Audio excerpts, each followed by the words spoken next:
Es un gozo, hermanos, saludarles desde este lugar en esta mañana y esperar en el Creador sus más ricas bendiciones para todos y cada uno de ustedes. Amén. Amén. Dios nos asista en esta hora y nos ayude a entender su palabra, su mensaje, todo lo que Él tiene preparado para cada uno de nosotros. En el mundo hay dichos que son muy reales. Dice que lo que no se practica se olvida. Yo no lo olvido, pero me siento muy nervioso porque tenía mucho rato de no estar aquí con ustedes en este momento, en esta hora, con este gozo de traer, de la responsabilidad de traer la enseñanza que Dios tiene para cada uno de nosotros. Y eso es verdad. Quiero pues que el Señor nos siga ayudando y que todo sea para la gloria suya. En esta mañana, durante la semana, supe que esta semana, que hoy sí no íbamos a tener luz. Entonces yo dije, bueno, vamos entonces a hacer un mensaje expositivo para ser un poco breve.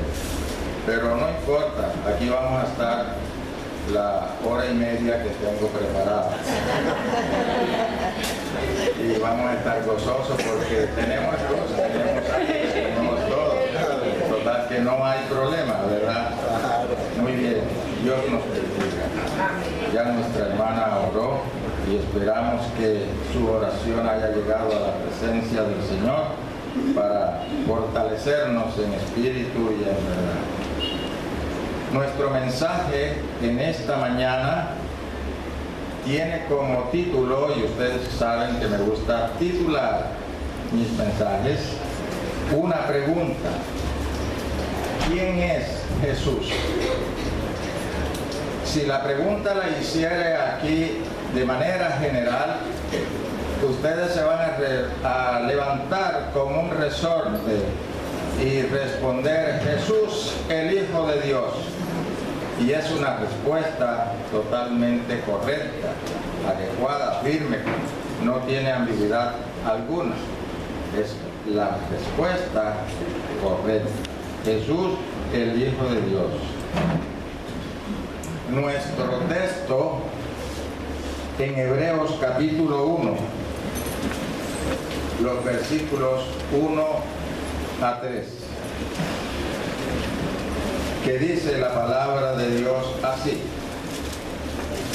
Dios, habiendo hablado muchas veces y de muchas maneras en otro tiempo a los padres por los profetas, en estos postreros días nos ha hablado por el Hijo, a quien constituyó heredero de todo y por quien asimismo hizo el universo, el cual, siendo el resplandor de su gloria y la imagen misma de su sustancia, y quien sustenta todas las cosas con la palabra de su poder, habiendo efectuado la purificación de nuestros pecados por medio de sí mismo, se sentó a la diestra de la majestad en las alturas. Dios bendiga su palabra. Nuestro texto, como hemos considerado, nos presenta a Jesús en tres grandes funciones: profeta, sacerdote y rey. Con su más fina atención, veremos al final de esta enseñanza como un aprendizaje que ya no solo vamos a responder Jesús, el Hijo de Dios, sino que podemos decir Jesús, el profeta de Dios, el sacerdote de Dios y el Rey de Dios para nosotros. Ya son tres cosas que vamos a aprender sustentadas en la palabra como un aprendizaje más para nosotros hoy. El hombre realmente puede tener varios títulos, profesiones, etc. Y de igual manera desempeñarse en varias funciones a la vez. Por ejemplo, puede ser padre, esposo y maestro. Al decir maestro, puede ser la profesión de que él ejerza. Puede ser padre y esposo a la vez. De manera que con base en la pregunta ¿quién es Jesús? En primer lugar le veremos como profeta de Dios. El texto que estamos considerando comienza con la palabra que Dios, hablando en tiempos pasados por los profetas, pero que ahora en estos postreros días, hoy, en este tiempo, ahora en esta hora, nos ha hablado y nos hablará o nos está hablando por el Hijo. Versículo 2, mírelo con cuidado. Jesús entonces, según este pasaje, se volvió el vocero de Dios, se convirtió en el profeta de Dios para cada uno de nosotros. Los profetas del Antiguo Testamento eran conocidos por sus obras milagrosas. Jesús, dice la palabra, lo superó a todos. O sea que fue superior a los profetas. En Juan 21, 25 dice que Jesús hizo tantas cosas que sería imposible describirla, todo lo que dijo y todo lo que hizo. En otra parte encontramos, dice que los libros que se pudieran ver escritos no cabrían en el mundo de lo que él dijo e hizo. En Hechos 10, versículo 38, dice, cómo Dios le ungió con el Espíritu Santo y con poder. De manera que todo lo que Jesús hizo y dijo, lo hizo bajo el fundamento de Dios, bajo la dirección de Dios. Él, Jesús, anduvo haciendo el bien, indudablemente, sanando a todos los oprimidos por el diablo, porque Dios estaba con él. ¿Qué otra lección más maravillosa y enseñanza podemos tener que solo agarrado de la mano de Dios podemos efectuar y hacer, movernos, hacer el bien y estar en favor de los demás? Pero solo, hermano, no por los 5, 4, 3 títulos que yo tengo, profesiones, esto y lo otro, no, simplemente por estar agarrado de la mano de Dios, porque Dios estaba con él. Las enseñanzas y la proclamación de Jesús muestran que él era el profeta de Dios. En la historia de la mujer samaritana, historia que no puede faltar en boca de un predicador, dice que después de Jesús le habló, ella le dijo, Señor, me parece que tú eres profeta. En otra versión dijo, Señor, te veo como un profeta. En Juan 4:19 registramos esta actividad.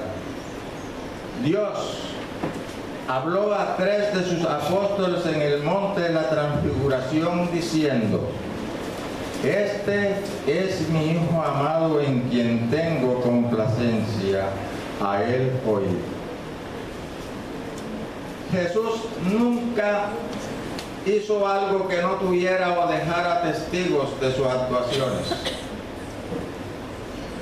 Y aquí dice que 3 de sus apóstoles estaban allí cuando todo lo que concierne en aquel pasaje se divulga. Y él dijo: este es mi Hijo amado, en quien tengo complacencia, a él oír.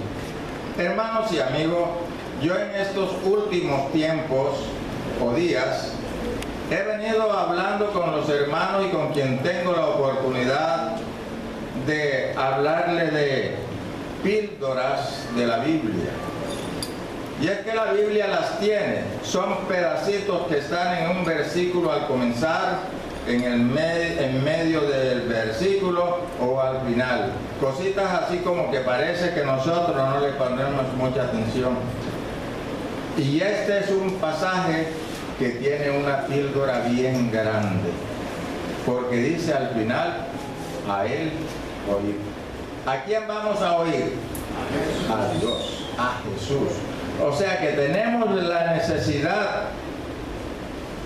necesitamos oír a Jesús. Es urgente, mi querido hermano, que oigamos a Jesús. ¿Y de qué manera podemos oírle? Viniendo a los servicios, leyendo la palabra, pero he aquí el meollo del asunto. Allí es donde fallamos. Cuando la hermana decía si nos van a dar fuerte, no es la intención de ningún predicador insultar a nadie, pero sí de dejar claras las fallas que estamos teniendo como cristianos y como iglesia. Y este es uno de los puntos.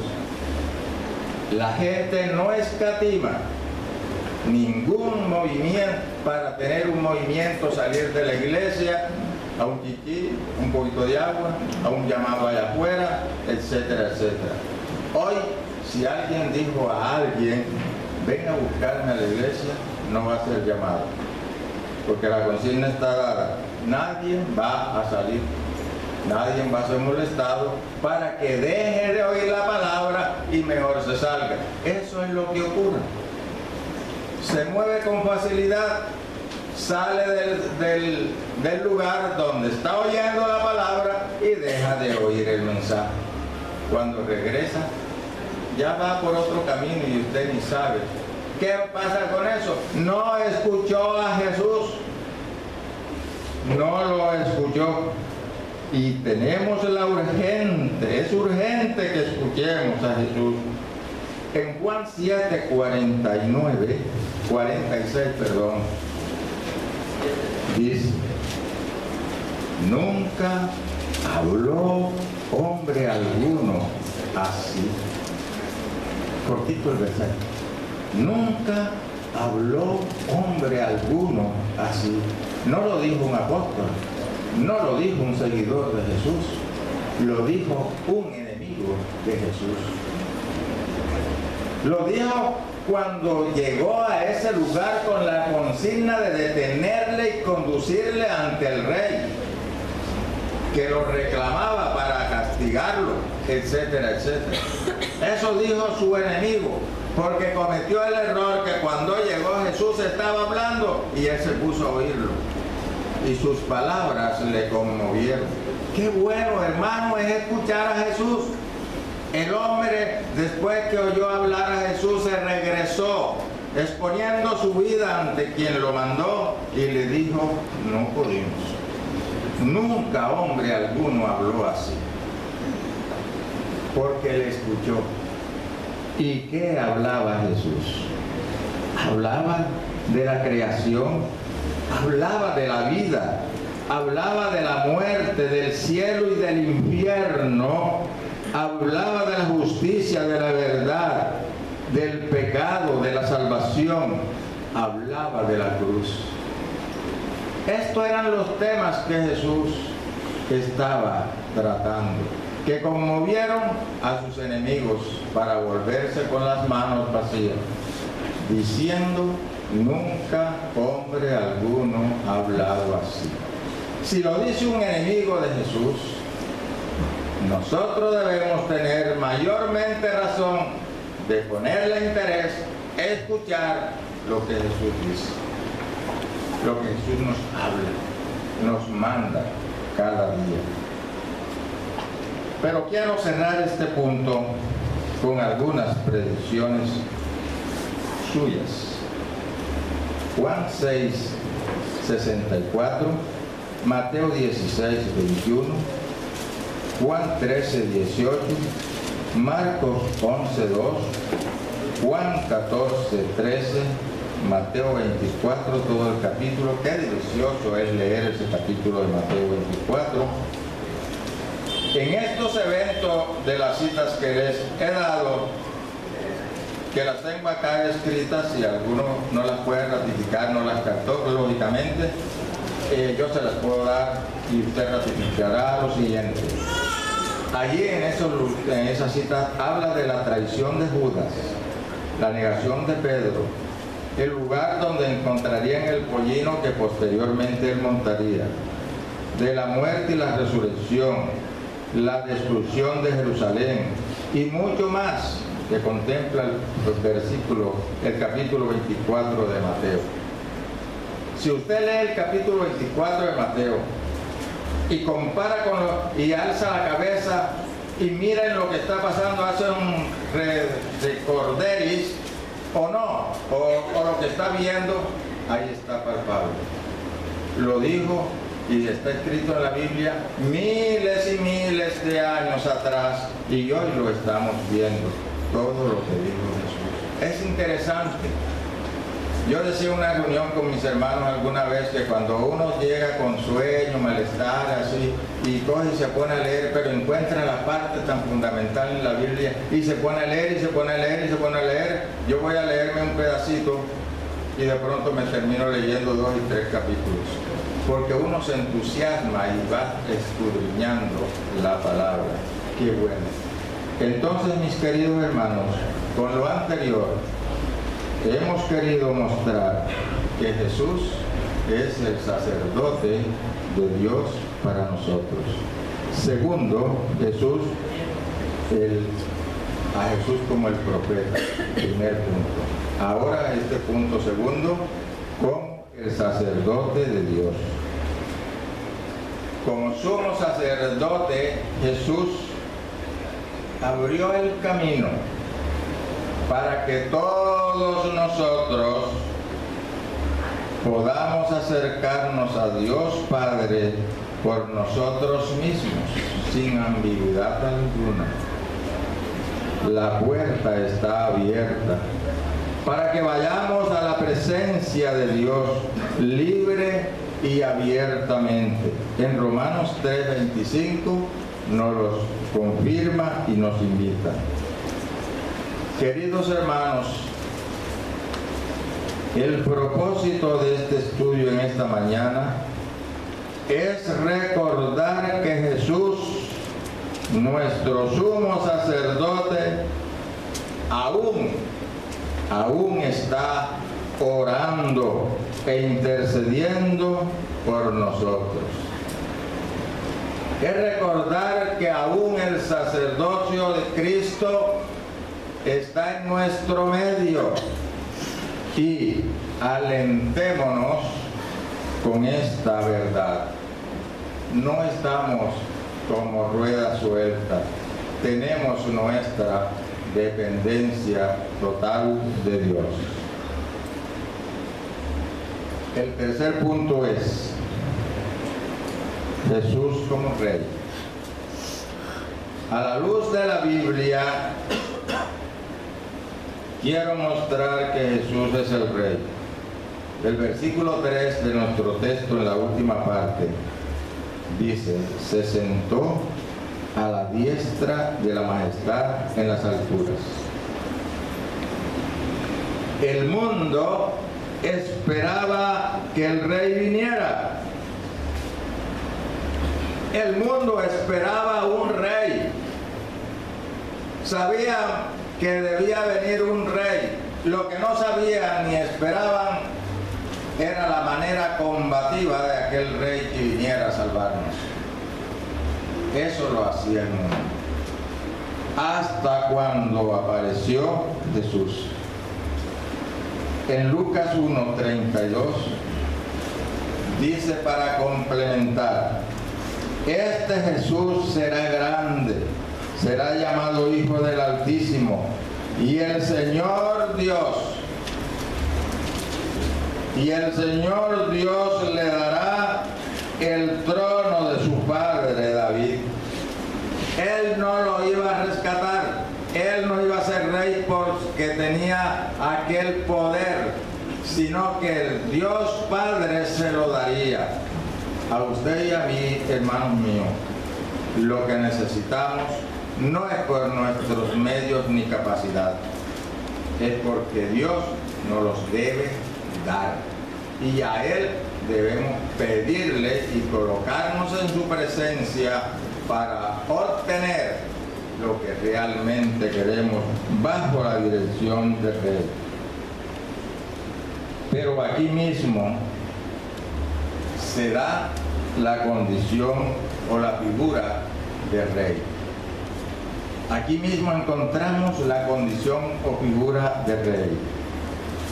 Natanael dijo en aquel hermoso cuento, reencuentro de Jesús con algunos que él llamó, en Juan 1:45, tú eres el Rey de Israel. Este pasaje lo vemos en una lección en las clases bautismales, cuando se trata de la lección hablando a otro de Cristo.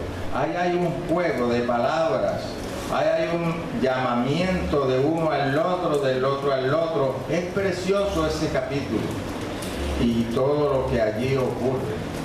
Y allí Natanael, que tuvo su encuentro con Jesús, él le dijo, tú eres el Rey de Israel. Entonces estamos viendo ya a Jesús como la figura de un rey. Cuando Jesús nació, Herodes preguntó a los magos, ¿dónde está el rey que ha nacido? ¿Dónde está el rey que ha nacido? Y dijo que él quería ir a adorarlo. Entendemos entonces que Herodes sabía que Jesús había que adorarlo. Entendemos entonces que Herodes sabía que Jesús debía ser adorado. ¿Cuánto le adora usted? ¿Cuánto le guarda reverencia en los cultos? ¿Cuánto es su firmeza en las promesas con Dios y con la iglesia? Su manera de andar, su comportamiento, lo que es, de su profesión como cristiano, allí nomás.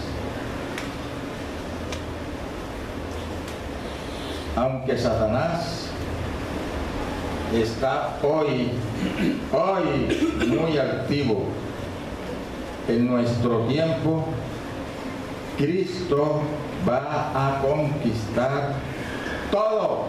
¿Cuántos lo creen? Amén.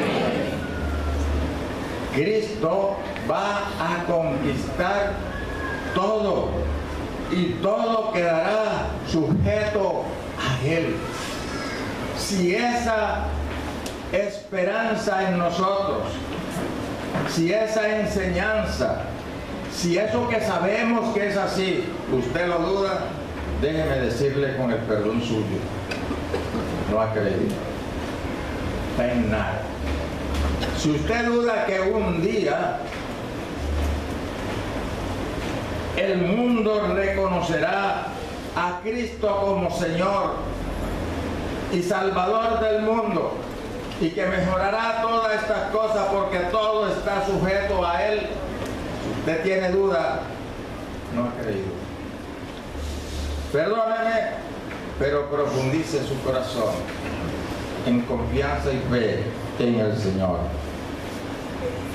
En Apocalipsis capítulo 17 versículo 14.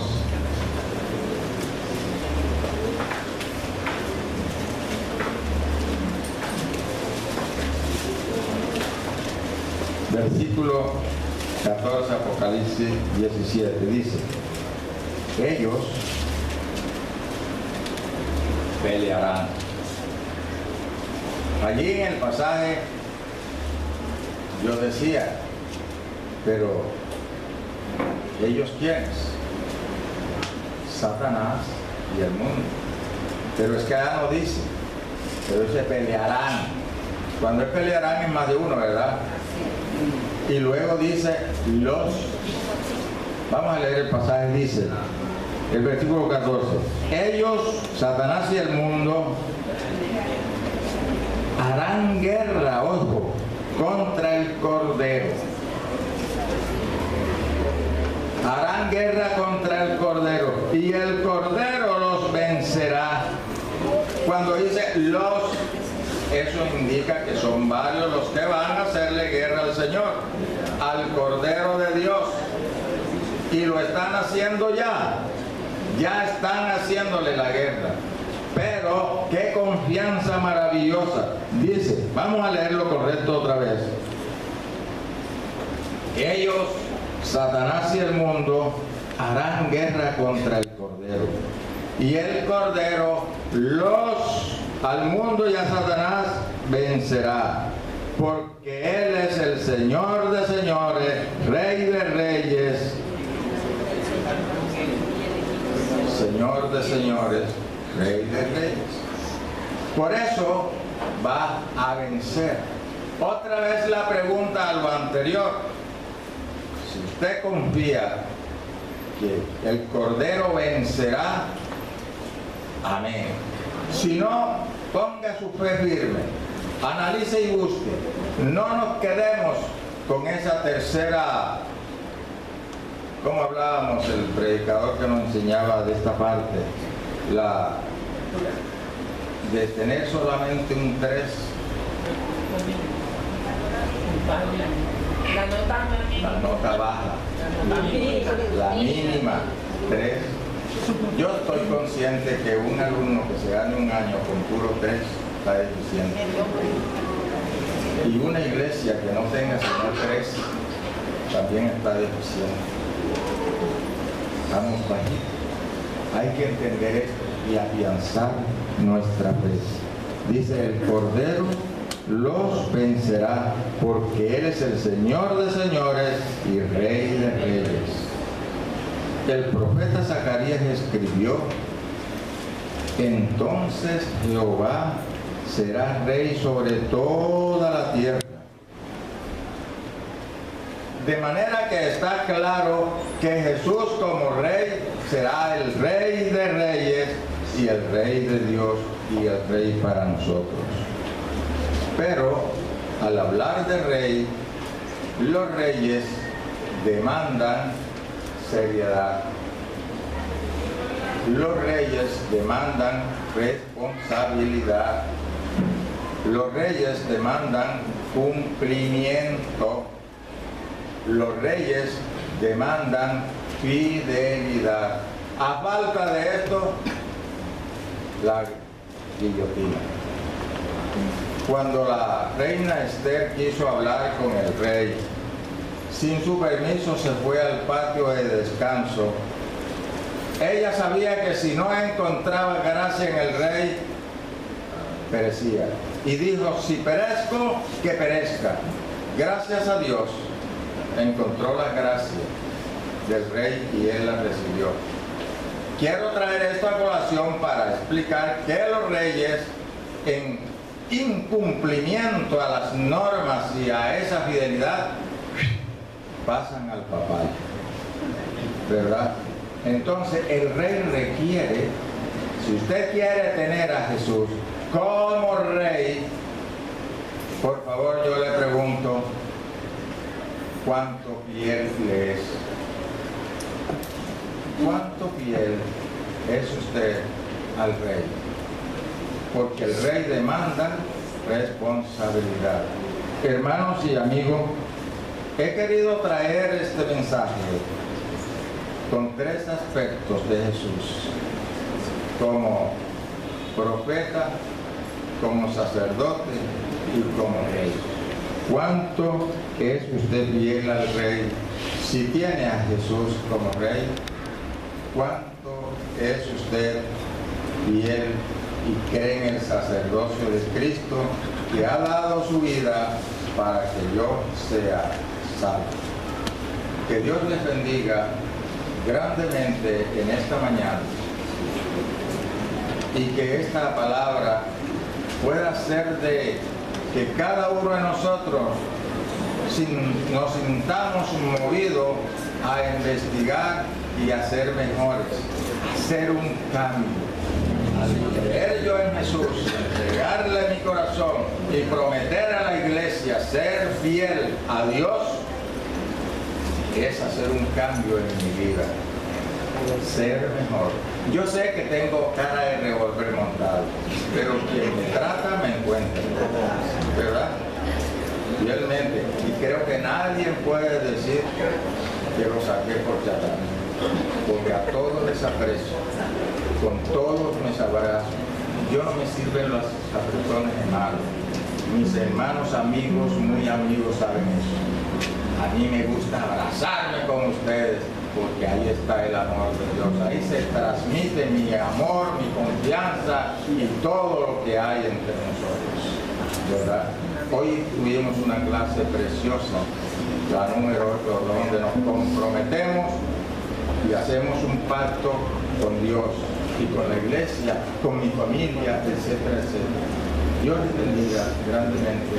Les invito a ponernos de pie para